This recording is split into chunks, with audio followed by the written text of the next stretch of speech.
राधे राधे दोस्तों, कैसे हैं आप सब। प्रभु दर्शन में आपका स्वागत है।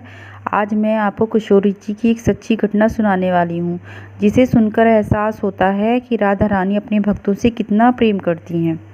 बरसाने में एक संत किशोरी जी का बहुत भजन करते थे और राधा रानी के महल में दर्शन करने जाते थे। एक बार उन्होंने देखा कि भक्त राधा रानी को बरसाने मंदिर में पोशाक अर्पित कर रहे हैं, तो उन महात्मा जी के मन में भाव आया कि मैंने आज तक किशोरी जी को कुछ भी नहीं चढ़ाया। लोग आ रहे हैं, कोई फूल चढ़ा रहा है, कोई भोग लगा रहा है, कोई पोशाक पहना रहा है। मैंने तो आज तक कुछ दिया ही नहीं, राधा रानी जी को कुछ अर्पित ही नहीं किया। मैं कैसा भगत हूँ। तब उन महात्मा जी ने उस दिन निश्चय किया कि मैं अपने हाथों से बनाकर राधा रानी को सुंदर सी एक पोशाक पहनाऊंगा। ये सोचकर उसी दिन वे महात्मा जी तैयारी में लग गए और उन्होंने एक बहुत प्यारी सी सुंदर सी पोशाक बना ली। पोशाक तैयार होने में लगभग 1 महीना लगा। कपड़ा लाए, अपने हाथों से उसमें उन्होंने गोटा लगाया। जब पोशाक तैयार हो गई तो उन्होंने उसको ले जाकर किशोरी जी को अर्पण करने की सोची। वे चल पड़े किशोरी जी के चरणों में पोशाक अर्पित करने के लिए। जब मंदिर की आधी सीढ़ियाँ पहुँचे तो तभी बरसाने से एक छोटी सी लड़की उन महात्मा जी से आकर कहती है, बाबा ये कहाँ ले जा रहे हो आप? आपके हाथ में क्या है ये? महात्मा जी बोले, लाली ये तो मैं किशोरी जी के लिए पोशाक बनाकर उनको पहनाने के लिए ले जा रही हूँ, उन्होंने ब्रज भाषा में कहा। वो लड़की बोली, अरे बाबा राधा रानी पे तो बहुत सारी पोशाक है, तो ये तो तू मोको दे दे। महात्मा जी बोले, बेटी तो को मैं बाजार से दूसरी पोशाक ला दूंगा, ये तो मैं अपने हाथ से बनाकर राधा रानी जी के लिए ले जा रही हूँ, तो को और दिलवा दूंगा।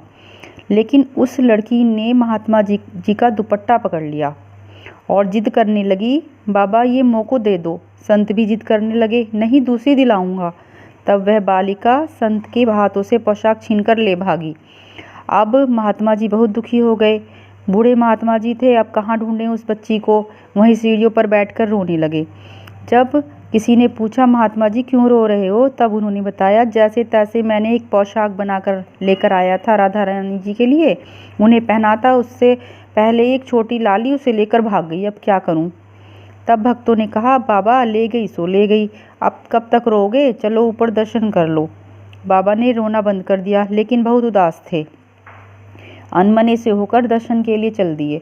मन में सोचने लगे, लगता है कुछ किशोरी जी को शायद इच्छा ना होगी मेरे हाथों की बनी पोशाक पहनने की, तभी तो ये सब कुछ हुआ।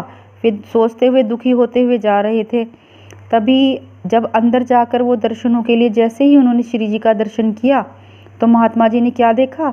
जो पोशाक उन्होंने राधा रानी के लिए बना ली थी, जो लड़की लेकर भाग गई थी, वही पोशाक राधा रानी पहले से ही पहने बैठी थी। अब ये देखते ही महात्मा जी की आंखों से तो आंसू बहने लगे। वे बोले, किशोरी जी मैंने तो आपको देने के लिए ला रहा था पोशाक को, आपसे तो इतना भी सब्र ना हुआ कि छीन कर लेकर आ गई आप। बाबा जी ने सुना, बाबा जी को महसूस हुआ कि किशोरी जी उनसे कह रही हैं कि बाबा केवल पोशाक नहीं है, इसमें तो आपका प्रेम छुपा है, और बाबा प्रेम पाने के लिए तो मुझे भागना ही पड़ता है। अब देखा राधा रानी जी का प्रेम अपने भक्तों के लिए, जो सच्चे मन से अपनी किशोरी जी को याद करता है वो हमेशा उस पर कृपा बनाए रखती हैं। बोलिए राधे राधे, जय श्री राधे, जय श्री राधे।